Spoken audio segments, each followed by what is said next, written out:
میری انوالومنٹ کے بغیر پورا کانٹینٹ آٹومیٹ ہو چکا ہے. لوگوں کے ذہن میں شاید یہ ہے کہ ٹیکنیکل ٹرم ہے کہ بس چابی دے دیں گے کسی سافٹ ویئر کو اور ہم بیٹھ جائیں گے اور آٹومیٹ سب کچھ ہوتا رہے گا. اور یوٹیوب جو اس وقت اے آئی کے تھرو فیس لیس چینل بنائے جا رہے ہیں, دیٹ از مائی اسپیشلٹی. تو لاکھوں بھی کما لیں گے, کروڑوں بھی کما لیں گے, اور اتنا کما لیں گے کہ کسی اور نے نہیں کمایا ہوگا, بٹ ایک ٹائم ڈیوریشن ہے. کوئی شخص یہ لیول اچیو کرتا ہے 6 months میں, کوئی اچیو کرتا ہے 12 months میں, کوئی اچیو کرتا ہے 2 سال میں. ہمارے ہاں یوٹیوب اتنا سا دیکھا جاتا ہے.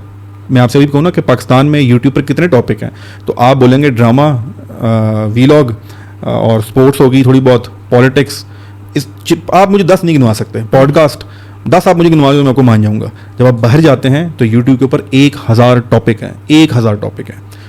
گورا بہت زیادہ یوٹیوب کا استعمال کرتا ہے. سو جب آپ کانٹینٹ بنانا شروع کریں تو پھر پاکستان کی مارکیٹ کو چھوڑ کے گلوبل مارکیٹ میں جائیں. دیکھیں پلیٹ فارم یوں بیٹھے ہیں آپ کے آگے, بھائی یوٹیوب یوں بیٹھا ہوا ہے, فیس بک یوں بیٹھا ہوا ہے, ٹک ٹاک یوں بیٹھا ہوا ہے. دیکھ یار ہاتھ جوڑ رہا ہوں, کانٹینٹ ڈال. عوام ہے اربوں کے لحاظ سے, بنانا والا کوئی نہیں ہے, اور ان کو روز چاہیے نیا کانٹینٹ.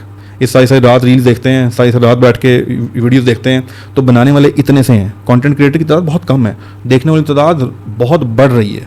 لیکن ایک چیز دھیان میں رکھیے گا, وقت دینا پڑے گا. اگر آپ 16 سال کسی میں لگا کے نوکری حاصل کرتے ہیں, فیکٹری بنا کے 2 3 4 سال میں پروفٹ لے کر آتے ہیں, آم کا درخت لگا کے 6 سال بعد آم کھاتے ہیں, تو یوٹیوب میں 6 مہینے تو انتظار کر لیں یار, آپ کو انشاءاللہ آم بھی ملے گا اور آم میٹھا بھی ملے گا. مجھے پوری امید ہے کہ اس سے زیادہ بہترین کانٹینٹ یا اس سے زیادہ بہترین پوڈ کاسٹ آپ نے کسی یوٹیوب ایکسپرٹ کی نہیں سنی ہوگی.